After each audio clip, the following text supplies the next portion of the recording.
Good afternoon, dear students. Welcome to the next session of our class. So, we were discussing which lesson? Fifth lesson, Europe. And which topic yesterday we have started? We have started mountains, plains and rivers of Europe, isn't it? And yesterday we were discussing about the mountains of Europe, isn't it? The Alps. The Alps, the most important mountain of Europe. And it is covered with snow all year round.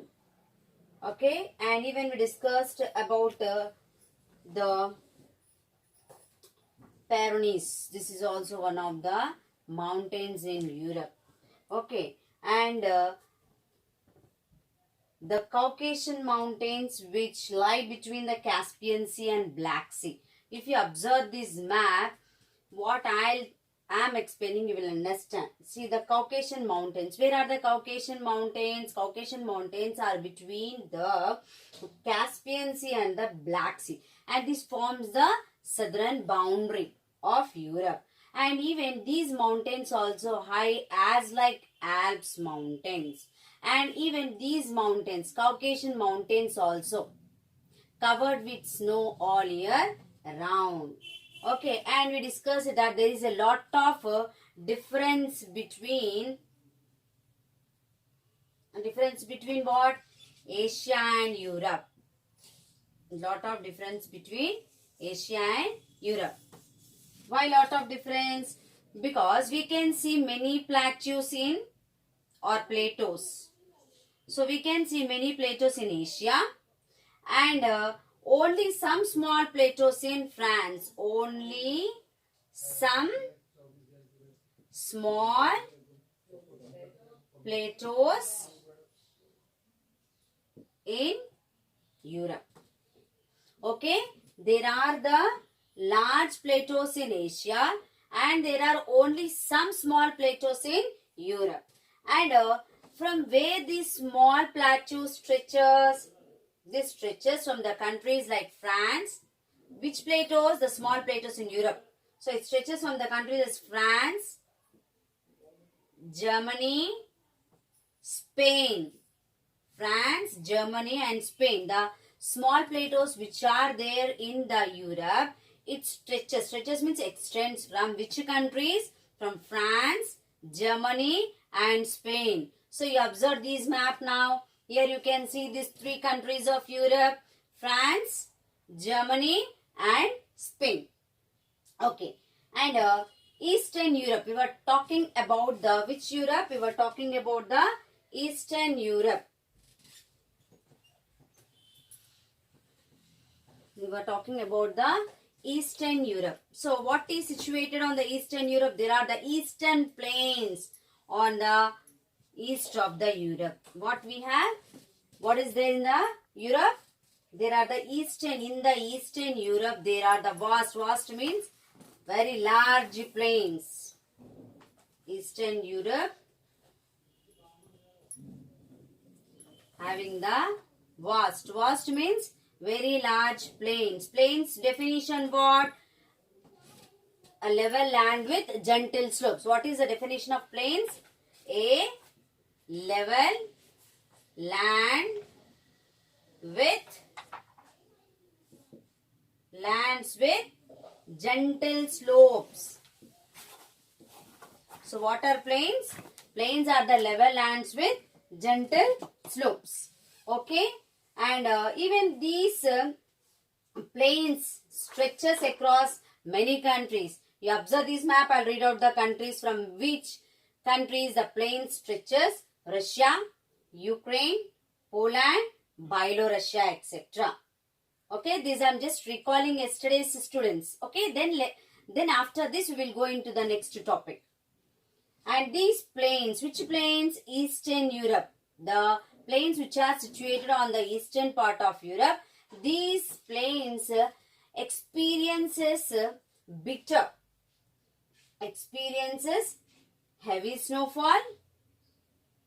It experiences heavy snowfall and bitter cold in winter. Bitter cold, very cool in the winter. Which part? Eastern part of Europe. And when the snow melts, so already here heavy snowfall in the winter season, coming to the summer season, this snow melts and it flows like a small streams.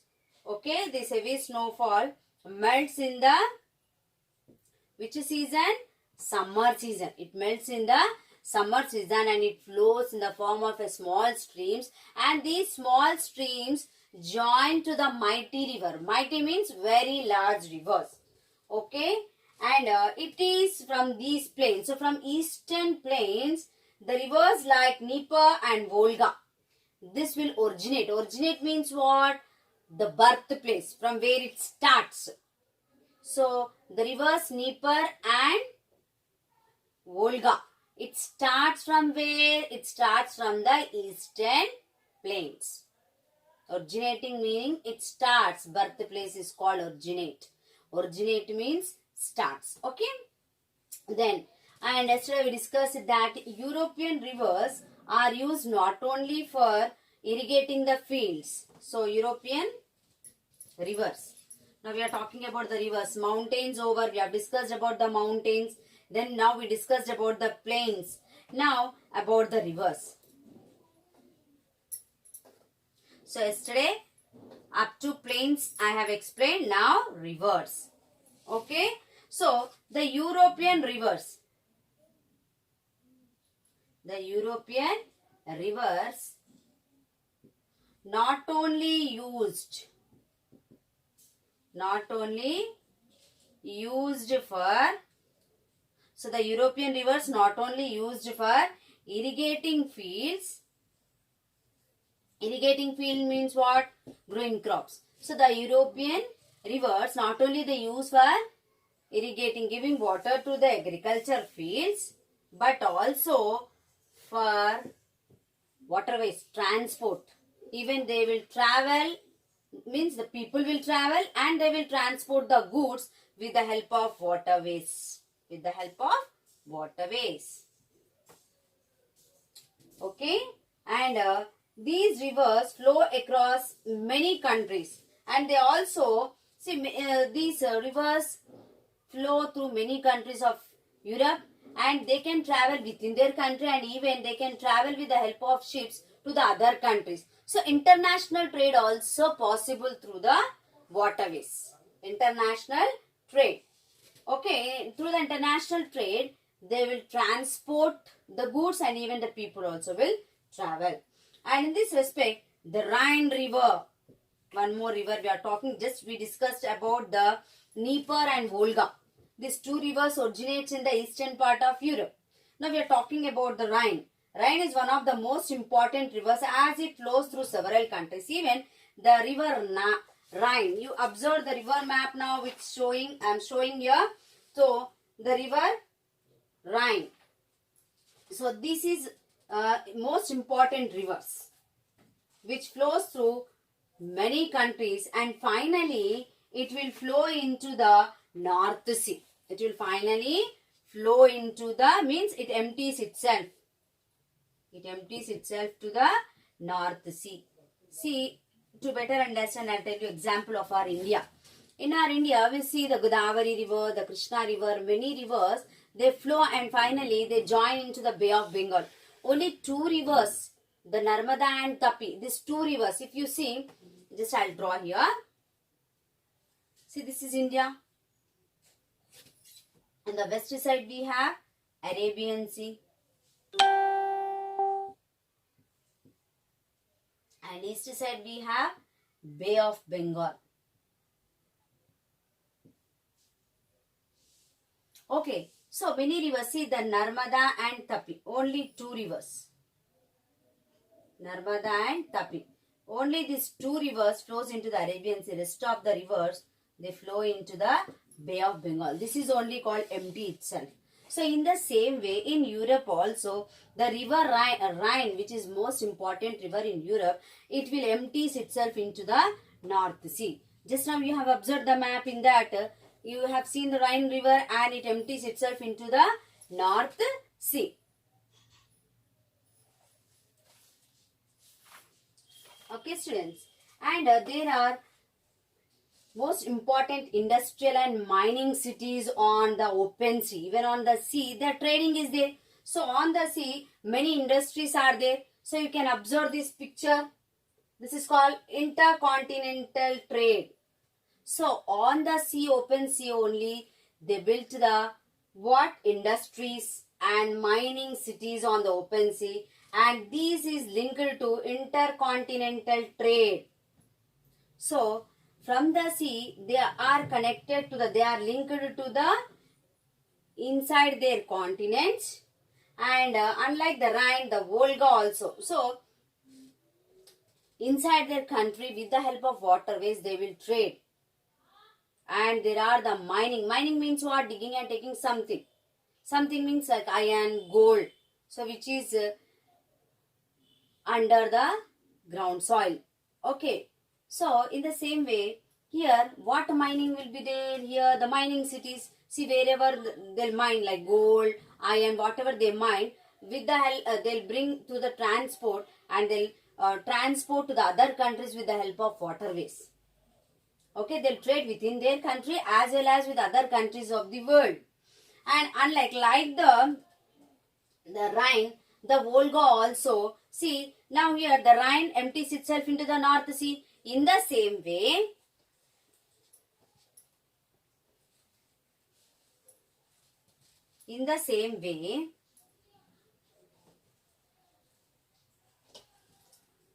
how the Rhine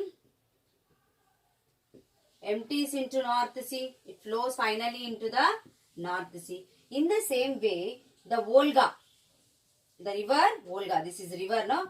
River Volga drains into Caspian Sea. So, to know where is Caspian Sea, please observe this map. You will come to know where the Rhine will drains, means empties itself, and where the Volga empties itself. So, the river Volga empties into the Caspian Sea. Okay, which is a vast lake. The river Volga is a vast, means very large lake. It is the very large lake. See, lake water will be deep. If we compare to the pond, pond will be shallow. Lake will be very deep. Okay, so the river Volga is a vast lake. And transport to the open sea through the Volga is not possible. How this is connected to the different cities, different countries? Through the Volga, they cannot trade. Why? Because through this river, way is not possible. Because the cities on the Volga are not linked to the trade through waterways. So, this river is not linked to the any continent. They cannot cross and reach to any continent through this river Volga. So, the waterway is not possible through the river Volga. So, but it is possible through the river Rhine. Okay, students. Now, here in page number 47, there is a box. Isn't it? So, these answers I'll post you through the Never Skip. You write with blue pen. Already I mentioned in the bracket, write with the blue pen. Okay, if not sufficient, also place small you write. Okay, next topic is peninsulas, islands and bays. Maybe all have heard and learnt about the peninsulas, islands, bays and gulfs. Isn't it, students?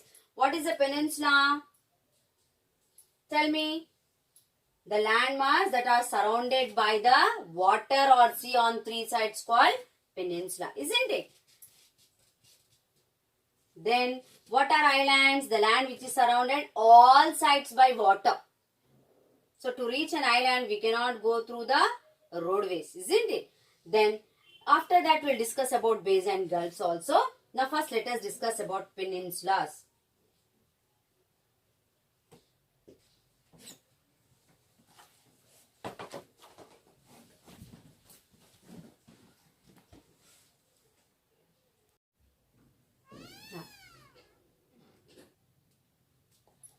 Peninsulas, islands, bays and gulfs. Okay. So, the sea coast of Europe. How is the sea coast of Europe? Let us first discuss. Then I'll show the map. Okay. So, the sea coast of Europe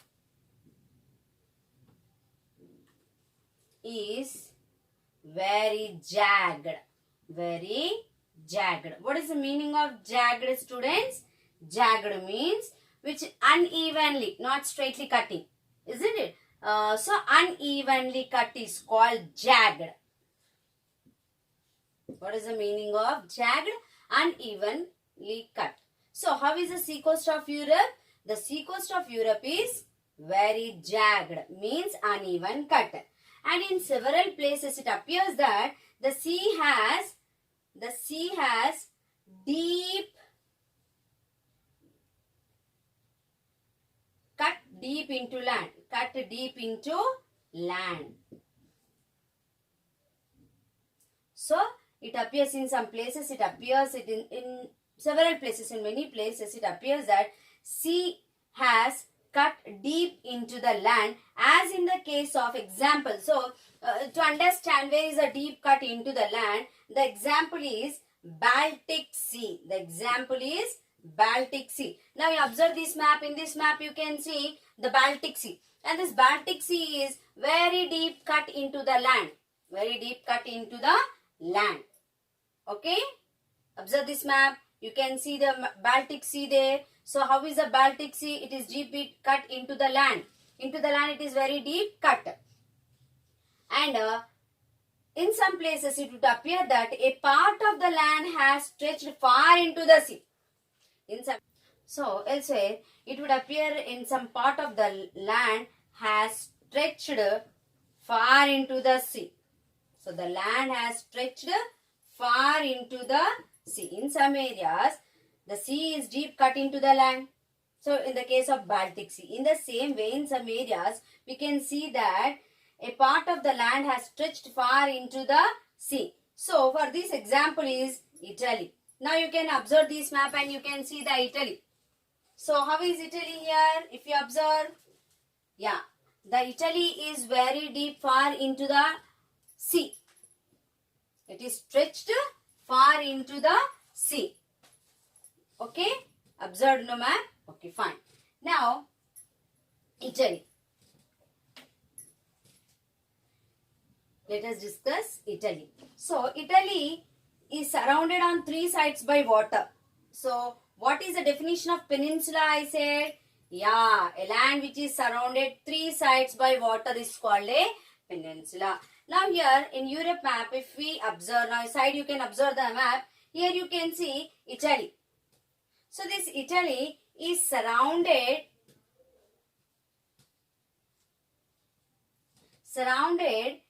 on three sides by water. On three sides by the sea or water, isn't it? So the Italy also in this map, if you observe, Italy is surrounded on three sides by the sea. And it is connected one side with the mainland and connected to the mainland. Mainland on which side? The fourth side. So three sides is covered with the sea and the fourth the mainland. Okay. So it is called peninsula. It is called what? Peninsula. That means the Italy is a peninsula. Okay. And now once again you observe this map. You can see in this map there is a Norway and Sweden. On the north part of Europe you observe. There is a Norway and Sweden. So this Norway and Sweden are also a part of peninsula. So like Italy, the Norway and Sweden. So you can observe on this map. Norway and Sweden are also the peninsula. And this peninsula is called, because here Norway and Sweden, two countries. So this peninsula is called Scandinavian Peninsula. So okay, I'll rub and then I'll write.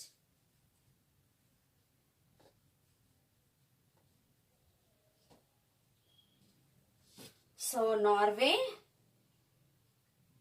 and Sweden. Norway and Sweden is called Scandinavian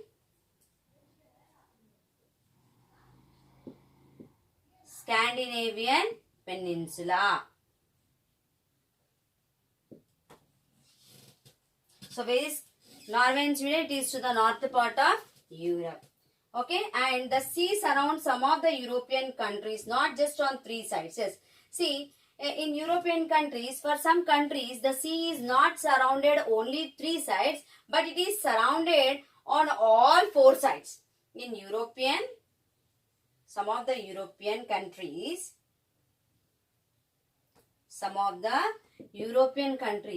are surrounded not by three sides, but it is surrounded on all sides by water, on all sides by sea, on all sides by sea. So what we call the land which is surrounded all sides by sea is called good. It is island. Okay. So in Europe map, if you now once again you observe this map, in Europe, if you see, the Great Britain is one such island country. So here the Greenland, Great Britain is appearing. So the Great Britain is an island country. Why it is called an island country? If you observe the map, the Great Britain is surrounded all sides by the sea. That's why it is called as a island country. Okay. Have you understood up to here? We discussed about the peninsulas and islands. What is a peninsula? The land mass that's surrounded by sea on three sides and mainland on the fourth side is called a peninsula. Okay. So, which country is peninsula here? Italy is the peninsula. And even Norway and Sweden is also a peninsula. So, Norway and Sweden together called as a Scandinavian peninsula. Then again, we discussed about some of the European countries are not just surrounded three sides by the sea, but surrounded all sides by the sea is called a what?